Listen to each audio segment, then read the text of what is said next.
প্রিয় শিক্ষার্থীবৃন্দ, আশা করি সকলেই ভালো আছেন। আমাদের আজকের ক্লাসের আলোচনার বিষয় হলো, আমরা কিভাবে মাইক্রোসফট এক্সেল ব্যবহার করে মানুষের বয়স বের করতে পারি, অথবা কোনো প্রোডাক্টের এক্সপায়ার ডেট নির্ণয় কিভাবে করা যায়, আজকে আমরা সেই বিষয়টি শিখব। তো মাইক্রোসফট এক্সেল আমরা ওপেন করলাম। আমরা যদি প্রোডাক্টের ডেট নির্ণয় করতে চাই, সেক্ষেত্রে তো আমাদের মূলত কিছু প্রোডাক্টের প্রথমে লিস্ট করতে হবে। তো চলুন আমরা কিছু লিস্ট করে ফেলি। আমরা এখানে প্রথমে সিরিয়াল নাম্বার লিখছি, তারপরে এখানে লিখতে পারি প্রোডাক্ট নেম। এরপরে প্রোডাক্টের উৎপাদনের যে ডেটটা, আমরা সেই ডেটটা নিব। আমরা লিখতে পারি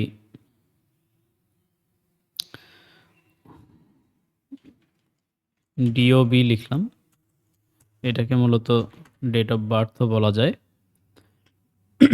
আরেকটি হচ্ছে এক্সপায়ার ডেট।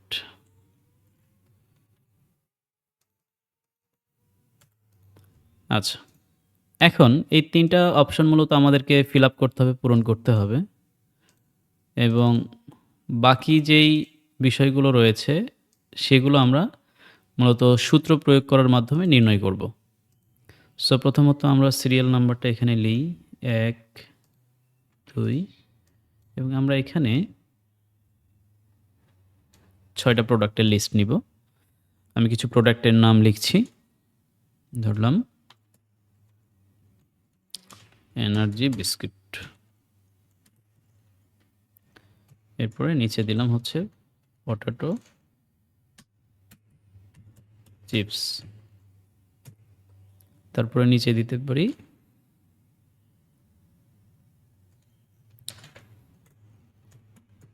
রাহুল আটা। আচ্ছা, তারপরে আমরা লিখতে পারি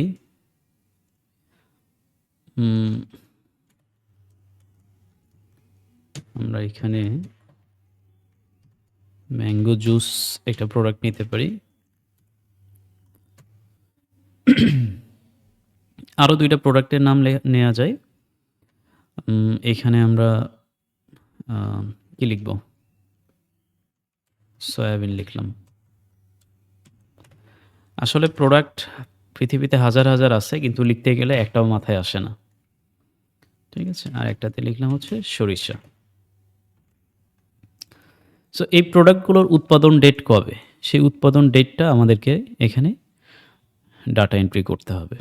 তো এনার্জি চিপসের আমরা উৎপাদন ডেট দিতে পারি 12/3/2021, আর এক্সপায়ার ডেট দিব আমরা সেম একইভাবে 12/3/2022, ১ বছর মেয়াদ সাপোজ। একইভাবে আমরা এখানে এইগুলোকে যদি আমরা সেম কপি করে দেই, তাহলে নিচে ডেটগুলো মূলত একইভাবে কপি হয়ে যাবে। আবার আমরা যেটা করতে পারি, একক সিঙ্গেল একটা তারিখ ধরে যদি দেই, তাহলে সেক্ষেত্রে তারিখগুলো চেঞ্জ হবে। তো তারিখ চেঞ্জ হইলে আমাদের জন্য একটু বুঝতে সুবিধা হবে এইখানে। এবং এই কয়টাকে আমরা মূলত হেডিংগুলোকে কালার করে দেই। হেডিংগুলোকে আমি কালার করে দিলাম, সাপোজ এটাই এই কালারই করে দিলাম, অথবা এটাও করে দিতে পারি। হেডিংগুলোকে কালার করলাম, একই সাথে আমরা এটাকে টেবিলে রূপান্তর করতে পারি। বর্ডার থেকে অল বর্ডার করে দিলাম। এটা আমাদের ছোট্ট একটা টেবিল হয়ে গেল। এখন এটার এক্সপায়ার ডেট বের করার জন্য, আচ্ছা, আমরা এটাকে প্রথমত অ্যালাইনমেন্ট করে নিই, সেন্টার অ্যালাইন করে নিলাম। এটার এক্সপায়ার ডেট বের করার জন্য আমাদের মূলত এটার ডেট, তারপরে মান্থ এবং ইয়ার, এই ৩টা জিনিসই যদি আমরা বের করতে চাই, তাহলে আমাদের আরও ৩টা কলামে ওই বিষয়গুলো লিখে নিতে হবে হেডিংয়ে।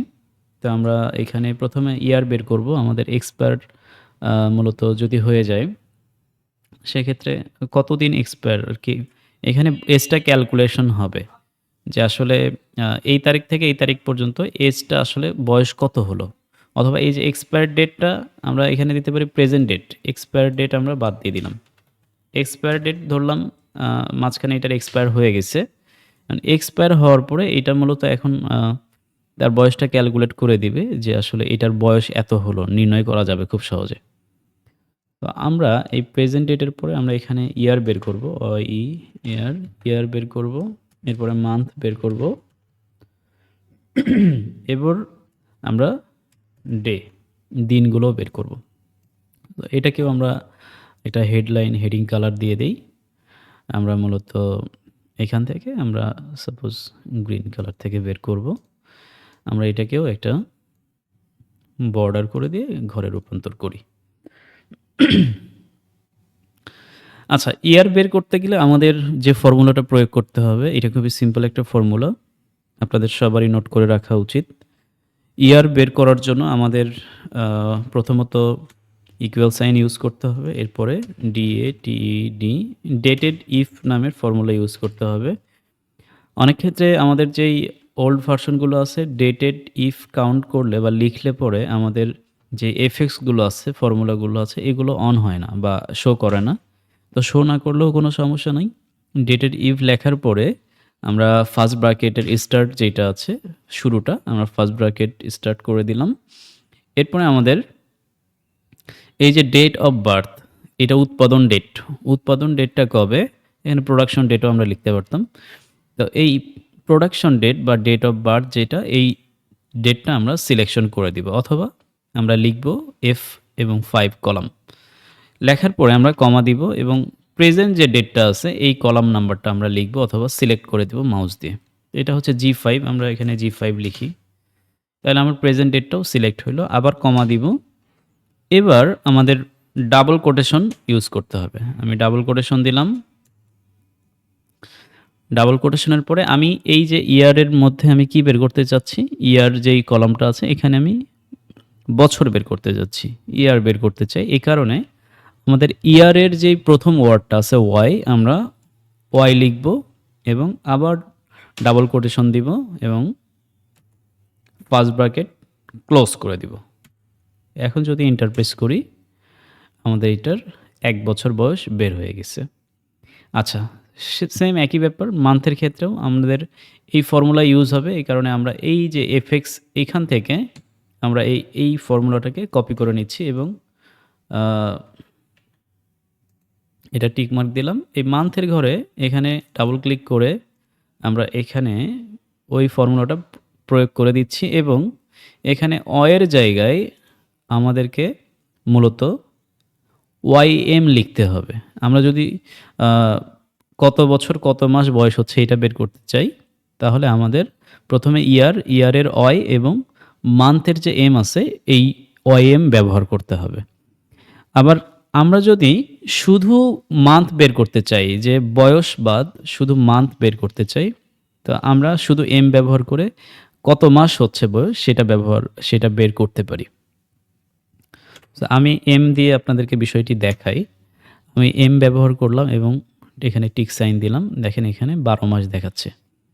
অলরেডি এখানে 1 বছর, 12 মাসে 1 বছর হয় এবং এইখানেও 12 মাস দেখাচ্ছে। তার মানে এই প্রোডাক্টের বয়স কি 1 বছর 12 মাস? আমরা কিন্তু এখানে দেখতে পাচ্ছি অনলি 1 বছর বয়স। তাহলে আমাদের এইখানে মান্থ হবে 0। 1 বছর এখানে আমাদের শো করতেছে, মান্থ 0 হবে।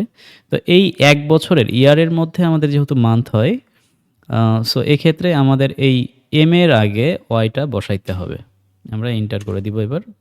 এবার দেখেন আমার মান্থ হচ্ছে 0। সেম একইভাবে আমাদের ডেটও বের করতে হবে। ডেট বের করার জন্য আমাদের এই ফর্মুলাটাই লাগবে। আমরা এটাকে টিক সাইন করে দিলাম। ডে যেই কলামটা আছে এই কলামেতে আমরা ডাবল ক্লিক করলাম। এই সেলে আমরা এখন এই এফএক্স বারে লিখব। আমি ওইটাকে কন্ট্রোল ভি দিয়ে পেস্ট করলাম এবং দিন বের করার জন্য আমাদের এখানে লিখতে হবে ডি। ডে, এটার যে প্রথম ওয়ার্ডটা আছে ডি, এই অক্ষরটা আমাদের এখানে টাইপ করতে হবে। তো শুধু যদি আমরা ডি ব্যবহার করি তাহলে আমাদের কত দিন হইল, 1 বছরে 365 দিন হয়, এখানে কিন্তু সেটা বের হয়ে আসবে। আমাদের এখানে ব্যবহার করতে হবে এমডি, অর্থাৎ মাসের মধ্যে কত দিন। হ্যাঁ, 1 বছর কত মাস এবং ওই 1 বছর কত মাসের মধ্যে কত দিন আমাদের মূলত প্রোডাক্টের ডেট এক্সপায়ার হইল, আমরা সে বিষয়টা বের করতে চাই। এই কারণে আমরা এখানে লিখব এমডি। এমডি লেখার পরে আমরা এখানে টিক মার্ক দিয়ে দিব। দেখেন আমাদের এখানে ০ দিন দেখাচ্ছে। আমরা যদি এখান থেকে তারিখ চেঞ্জ করে দেই, সাপোজ এখানে ১২/৩/২২ আছে। আমরা এখানে দিলাম ১৫/৩/২৩। তো এখানে আমাদের এখন বয়স কিন্তু বেড়ে গেছে। এই যে ২২ থেকে ২৩ দেওয়ার ফলে এখানে আমাদের ইয়ার বেড়ে গেছে ২ বছর এবং ৩ দিনও বেড়ে গেছে। সো আমরা যদি এখানে মান্থ যদি কমিয়ে বাড়িয়েও দেই, ৫ মাস দিলাম, সেক্ষেত্রে আমাদের কিন্তু ২ মাস বেড়ে যাবে। তো এইটাই হচ্ছে এজ বা প্রোডাক্টের এক্সপায়ার ডেট বের করার নিয়ম। এইখানে একইভাবে মানুষের নাম দিয়েও যদি আমরা তাদের জন্ম তারিখ এবং বর্তমান তারিখটা দিয়ে আমরা যদি এখানে এজটা ক্যালকুলেট করি, সেম একইভাবে মানুষের বয়সও আমরা বের করতে পারবো। তো বর্তমান সময়ে মানুষের বয়সের থেকে আমাদের প্রোডাক্টের বয়স বা প্রোডাক্টের এক্সপায়ার ডেট এই তথ্যগুলো বের করাটা অনেক বেশি প্রয়োজন হয় বা কাজে দরকার পড়ে। আপনারা এটা ভালোভাবে প্র্যাকটিস করবেন এবং এটাকে আয়ত্তে রাখার চেষ্টা করবেন। ভবিষ্যতে আপনাদের জীবনে কাজে লাগবে ইনশাআল্লাহ। তো আজকে আমাদের ক্লাসটা এ পর্যন্তই ছিল। সবাইকে ক্লাসটি দেখার জন্য অসংখ্য ধন্যবাদ।